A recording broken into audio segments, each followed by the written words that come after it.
Bonjour à tous, ici Annette, la chaîne Amour et Multitalent. Aujourd'hui, nous allons parler d'un très beau sujet. Je vais m'adresser à mes frères, à celui-là, à toi mon frère qui est en train de prier jour et nuit. Seigneur, je veux une femme vertueuse comme celle du Proverbe 31. Voilà, aujourd'hui, je te donne 7 caractéristiques pour être cet homme parfait pour la femme du Proverbe 31. Tout de suite.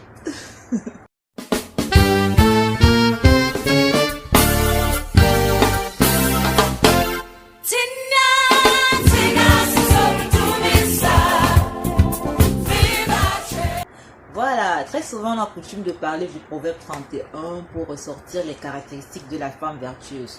Mais aujourd'hui, j'aimerais parler justement de l'homme vertueux qui est également décrit dans ce même livre de Proverbe 31. On va commencer par le verset 1. Parole du roi Lémuel, sentence par lesquelles sa mère l'instruisit. Que te dirais-je, mon fils? Que te dirais-je, fils de mes entrailles? Que te dirais-je, mon fils, objet de mes vœux? Alléluia. Donc, un premier point ici, c'est que le Proverbe 31 est écrit par un homme qui est en train de tout simplement transcrire les paroles de sa maman. Les paroles par lesquelles sa maman l'a instruit.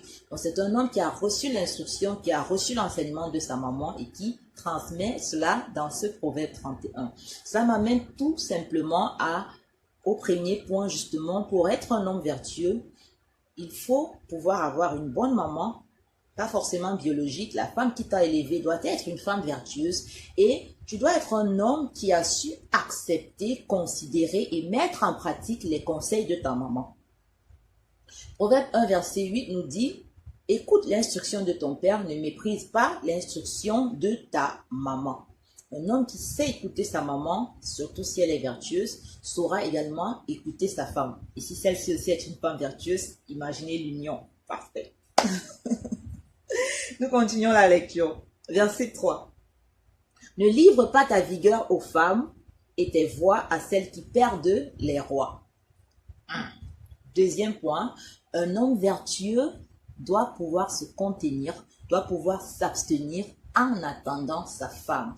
Et oui, un homme vertueux n'est pas un homme vagabond, n'est pas un homme qui se livre à la débauche sexuelle pour après venir juste s'asseoir à l'église et dire, bon voilà, j'ai assez joué ma vie, maintenant j'attends ma femme vertueuse vierge. Non. Un homme vertueux doit également savoir se contenir. Et si tu as vécu une vie de vagabond par le passé, Corinthiens 5, verset 17 qui nous dit que quand quelqu'un est en Christ, c'est une nouvelle créature, les choses anciennes sont passées, voici toutes choses deviennent nouvelles. Oui, Dieu te donne une deuxième chance à une femme comme à un homme, mais au préalable, l'idée est de rester propre, de rester sain, de s'abstenir en attendant sa femme. Donc, nous continuons.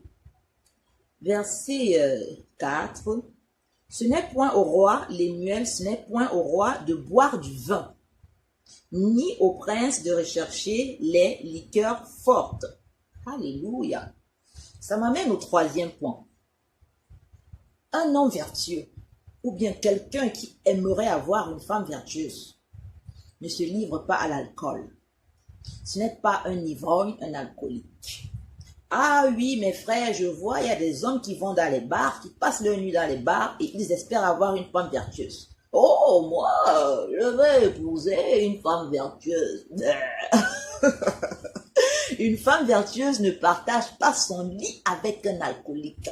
Une femme vertueuse n'a pas pour co-épouse une bouteille d'alcool, une bouteille de bière. Je suis désolée. Mon frère, si tu veux aller loin, il faut savoir s'abstenir de l'alcool. L'alcool, ce n'est pas pour les grands hommes. L'ivrognerie, ce n'est pas pour les hommes qui impactent leur génération. Donc, à partir d'aujourd'hui, si tu te tentais encore un peu à l'alcool, je te demande d'oublier ça, de laisser tomber. Alléluia. Donc, nous continuons la lecture. 5. De peur qu'en buvant, ils n'oublient la loi et ne méconnaissent les droits de tous les malheureux. On parle ici d'oublier la loi.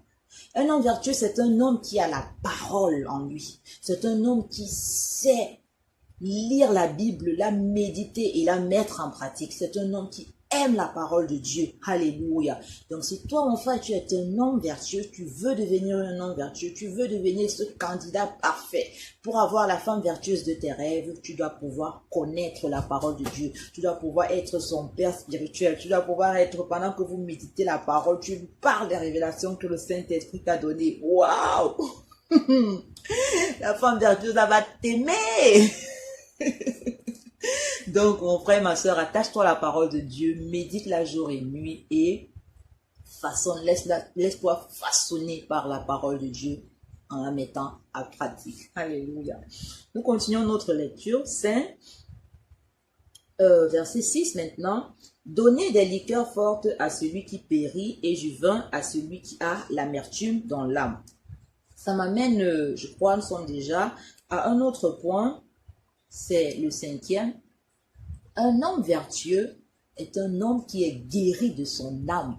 C'est un homme qui n'est pas jaloux, qui ne calomnie pas, qui ne médit pas. Voilà, si tu es avec ta femme ou bien avec ta fiancée vertueuse et tout le temps tu es en train de médire des autres, et tu vois rire avec des amis et plus tard quand tes amis tournent le dos, oh, celui-là je le déteste. Tu sais quoi, quand on était à la maternelle, il m'avait volé mon goûter. Je déteste cet homme. Et puis quand il vient, mon ami, non, non, non, non. Une femme vertueuse verra tout simplement que tu es un homme qui manque de maturité, qui est encore malade dans l'âme. Lui, un homme qui ne jalouse pas, un homme qui ne calomnie pas. Voilà le style d'homme qui correspond à une femme vertueuse parce qu'elle n'a pas le temps pour les calomnies, elle n'a pas le temps pour les médisances et elle n'a pas besoin d'être accompagnée par un enfant, par un immature. Donc, mon frère, guéris de ton âme. Regarde-toi, mire-toi et dis-toi, voilà, j'enlève l'envie, j'enlève les jalousies, je pardonne à tous ceux qui m'ont offensé, je n'envie personne, je m'aime tel que je suis, je me valorise et j'apprécie le talent que les autres ont autour de moi. Alléluia. Donc, nous continuons la lecture, verset 7. Qu'il boive et oublie sa pauvreté et qu'il ne se souvienne plus de ses peines. Nous passons à un autre point, je crois que c'est le 6e. Un homme vertueux n'est pas un homme pauvre. Là, je ne parle pas forcément de la pauvreté matérielle, parce que la pauvreté, ça commence d'abord là dans la tête. C'est une pauvreté intellectuelle, c'est une pauvreté psychologique, émotionnelle, comme on en parlait tout à l'heure. Donc, un homme vertueux n'est pas un homme pauvre. C'est un homme qui a des idées, c'est un homme travailleur, parce que bien, tu ne vas pas être l'époux d'une femme vertueuse qui se lève tôt le matin et qui s'occupe de sa besogne, qui a des entreprises là et là, qui court des pains là et là, et toi être paresseux. Non, je suis désolée. Un homme qui prétend épouser une femme vertueuse, c'est un homme travailleur, c'est un homme ambitieux, c'est un homme qui réalise, c'est un homme qui produit et qui vient donner à sa femme, qui vient donner à sa famille le fruit de ses promesses, le fruit de ses idées, et voilà en fait.